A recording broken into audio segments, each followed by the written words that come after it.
The shadow of Ohio. In the heart of the Midwest lies Ohio, a state of rolling hills, quiet towns, and sprawling cornfields. But beneath its tranquil veneer, a shadow began to creep in, unnoticed at first, until it claimed the lives of dozens. This is the story of the Ohio massacres, a tale so chilling it remains etched in the annals of American horror. The land itself seemed to harbor an ancient malevolence, a darkness that thrived in the spaces between whispers and shadows. It was a darkness that seemed to bide its time, waiting for the right moment to strike. A whisper in the cornfields. It began on an unremarkable autumn evening in 2023. The harvest moon hung low, casting an eerie glow over the town of Waverly. Nestled amidst vast cornfields, Waverly was the epitome of small-town Americana. Life moved at a leisurely pace, and the residents took comfort in their routines. Streets were quiet after dusk, and the distant rustle of the cornfields became a lullaby for the town. But that night, something changed. A presence was felt, something ancient and cold. It was as if the air itself had grown heavier, stifling the cries of crickets and the whispers of the wind. The fields, once a source of life and prosperity, now seemed alive in an entirely different way, watchful, almost sentient. A farmer, Jacob Marsh, failed to return home from his fields.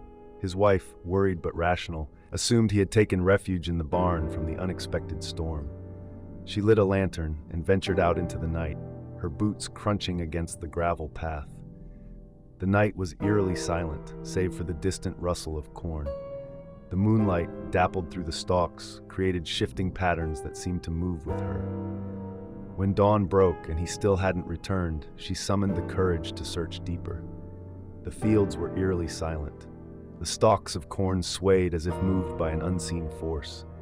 Jacob's tractor sat idle, its headlights still on, their beams slicing through the morning fog. A few steps away, the corn stalks were stained red. The ground beneath was damp with a dark, viscous liquid that gleamed ominously in the morning light. Jacob's mutilated body was found slumped against the barn door, his eyes wide with terror. His mouth was agape, as though caught mid-scream. The local sheriff, Tom Grayson, initially chalked it up to a freak accident. A farming mishap, he assured the grieving family, though he couldn't meet their eyes. But as the coroner examined the body, he noted the precision of the wounds, as though inflicted with a blade wielded by a surgeon. And the smell, the unmistakable scent of decay, mingled with something far older, something unnatural. The whispers began. Something malevolent had awakened. Those who had lived their entire lives in Waverly spoke in hushed tones, recalling stories their grandparents had told, stories of the fields that hungered. Each whispered tale was more outlandish than the last, but all pointed to the same chilling conclusion. The land itself was alive, and it was angry. Word of Jacob's death spread like wildfire. Fear is a contagion, and in a town as small as Waverly, it spread quickly. The townsfolk gathered at the local church, their faces pale and drawn. Sheriff Grayson addressed the crowd, his voice steady but his eyes betraying his unease. "We don't know what happened to Jacob," he admitted, "but I assure you, we will find out. For now, stay vigilant. Don't go into the fields alone." The murmurs grew louder. An older woman, Abigail Carter, stood and raised her trembling hand. "This isn't the first time," she whispered, her voice quivering. "You all remember the stories, the curse of the fields." The room fell silent. The younger generations dismissed her words as the ramblings of an aging mind. But those who had lived through the town's unspoken tragedies exchanged knowing glances. The older residents remembered the warnings passed down through generations: never stray into the fields after dark, never speak the name of the spirit that dwelled there. "What curse?" a skeptical voice called out from the back. It belonged to Jason Mills, a young mechanic who had grown up rolling his eyes at the town's superstitions. Abigail's frail frame seemed to grow heavier with the weight of what she knew. "It's not just a story," she said. "The land remembers, and it takes its due." Sheriff Grayson tried to maintain order, but his own nerves were fraying. He could see the fear spreading like wildfire, and it was only a matter of time before fear turned to chaos. Patterns in blood. Over the next 3 weeks, 7 more people were found dead. Each victim was killed with surgical precision, their bodies left in symbolic arrangements that baffled the police. A young teacher, Emily Rhodes, was found with her hands folded across her chest, her lips sewn shut with coarse thread. The scene was so grotesque that even the most seasoned officers had to turn away. An elderly couple, the Thompsons, were discovered in their living room, holding hands, their throats slit in unison. Their home smelled of freshly baked pie and coppery blood, the juxtaposition so jarring it left investigators shaken. The media descended on Waverly, dubbing the killer the Ohio Phantom. Reporters prowled the streets, cameras flashing and microphones probing. Theories ranged from a deranged local to a drifter passing through, but the townsfolk knew better. They whispered about the curse of the cornfields, a tale as old as the town itself. "The fields are hungry again," they said, their voices trembling. Patterns began to emerge, though no one dared say it aloud. Each victim had ties to the founding families of Waverly. The precision of the killings, the eerie symbolism, it all seemed to point to something far older than any of them cared to admit. The legend of the Scarecrow. Long before Waverly was founded, the Shawnee tribe spoke of a spirit that roamed the land. It was said to dwell in the cornfields, feeding on fear and blood. The settlers who arrived in the 1800s dismissed these stories until the disappearances began. A pattern emerged. Every 50 years, the killings would resume. In 1873, a family of 7 vanished without a trace. Their home was found undisturbed, the table set for dinner, the fire still crackling in the hearth. In 1923, a traveling circus left behind 3 mutilated performers, their bodies displayed grotesquely in the center of town. The residents buried the evidence, too afraid to speak of it. And now, in 2023, the cycle had begun anew. The Scarecrow, Abigail Carter whispered to Clara Winters, the town's historian, one evening. Clara had been digging into the archives, desperate to understand what was happening. "It's not just a tale," Abigail said. "The Scarecrow comes to reap what was sown." The unseen mark. As the deaths continued, fear turned to paranoia. Families locked their doors and boarded their windows. Farmers abandoned their fields, leaving crops to rot under the autumn sun. Waverly, once a bustling little town, became a ghost of itself. But even in the suffocating silence, something sinister lingered, a presence that thrived on the growing dread. Clara Winters, with her relentless curiosity, began noticing something peculiar. Every victim bore an unseen mark, a faint impression on their skin visible only under ultraviolet light. The mark resembled a sigil, circular with jagged edges, and at its center was the unmistakable shape of a scarecrow. Clara's research led her to old journals and diaries kept by the town's founders. They described the same mark appearing during the previous massacres, an emblem of the spirit's claim on its victims. But why the founding families? Clara theorized that it wasn't just the land that held a grudge, it was the very roots of Waverly itself. The settlers had displaced the Shawnee people, desecrating sacred grounds to build their town. What if the Scarecrow was not just a spirit, but an avenger, an embodiment of the land's wrath? Its descent into chaos. Sheriff Grayson struggled to keep order as the town unraveled. Vigilantes formed makeshift militias, patrolling the outskirts of the cornfields with rifles and torches. The once quiet church meetings devolved into shouting matches, as blame and accusations flew. Some demanded sacrifices to appease the spirit, resurrecting ancient superstitions.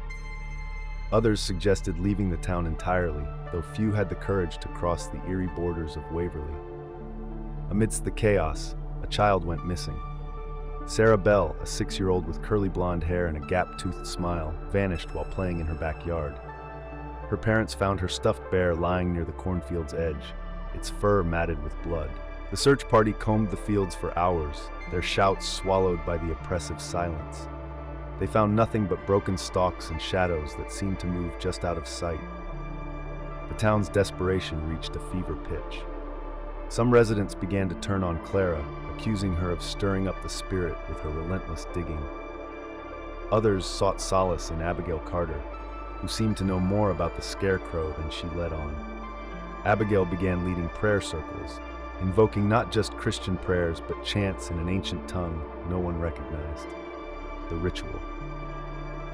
Clara, determined to end the nightmare, confronted Abigail late one night. The old woman was sitting in her living room, surrounded by candles and pages torn from ancient texts. Clara demanded answers, and to her surprise, Abigail didn't resist. I've lived through this before, Abigail admitted, her voice weary. I was just a girl during the last cycle. My parents tried to leave town, but the Scarecrow, it doesn't let you go. What does it want? Clara pressed, her hands trembling. It wants balance, Abigail replied. The land was taken unjustly. Blood was spilled, and it demands blood in return. Abigail revealed the existence of an ancient ritual, one that had been performed by the Shawnee to seal the Scarecrow away.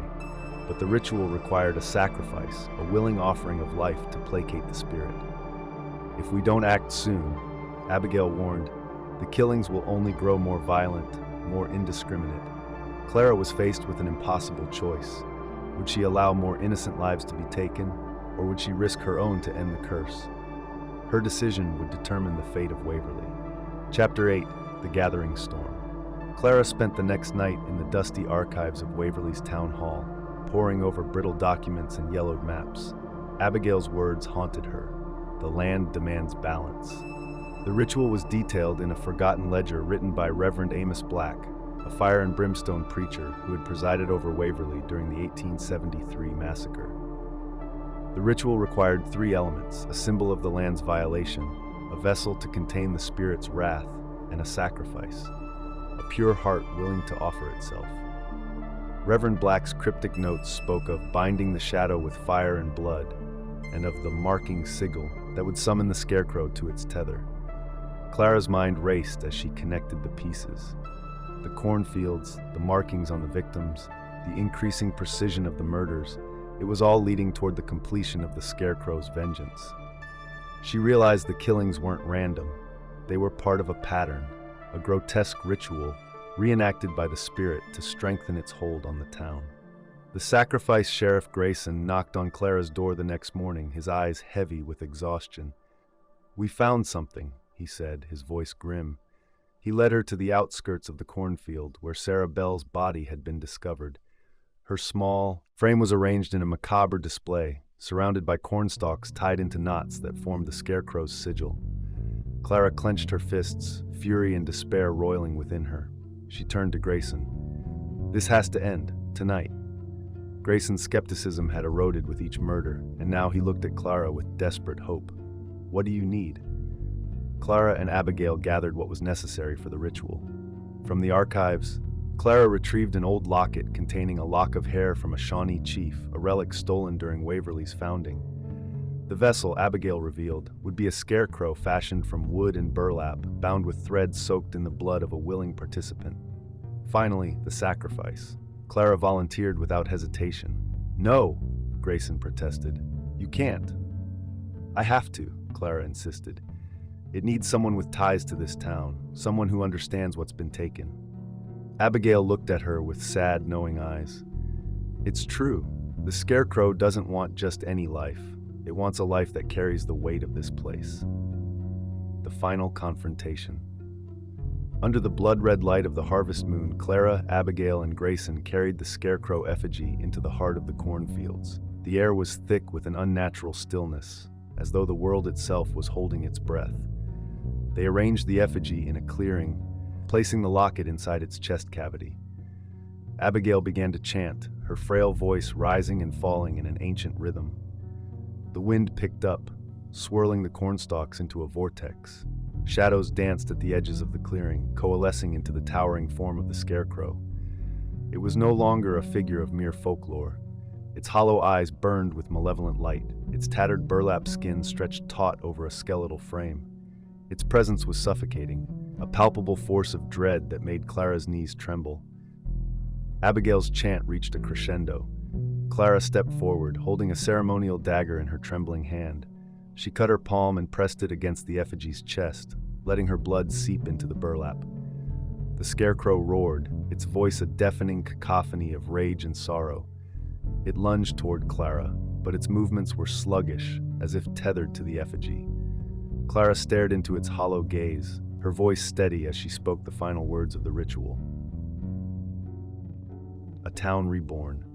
The Scarecrow let out an ear-piercing shriek as the sigil on the effigy ignited, flames consuming its grotesque form. The ground shook violently, and for a moment it seemed as though the entire town would be swallowed by the earth. Then, as suddenly as it began, the chaos ceased. The Scarecrow was gone, its essence trapped within the effigy, now a smoldering husk. Clara collapsed to the ground, her vision dimming as the adrenaline faded. She felt a hand on her shoulder. Grayson, his face etched with relief and grief. The dawn broke over Waverly, the light chasing away the shadows that had haunted the town. The killings stopped, and the cornfields returned to their quiet rustling.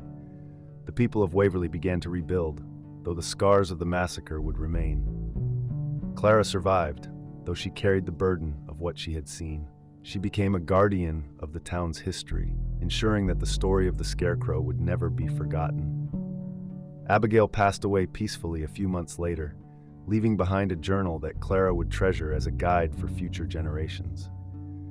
Waverly found peace, but the legend of the Scarecrow lingered in hushed whispers.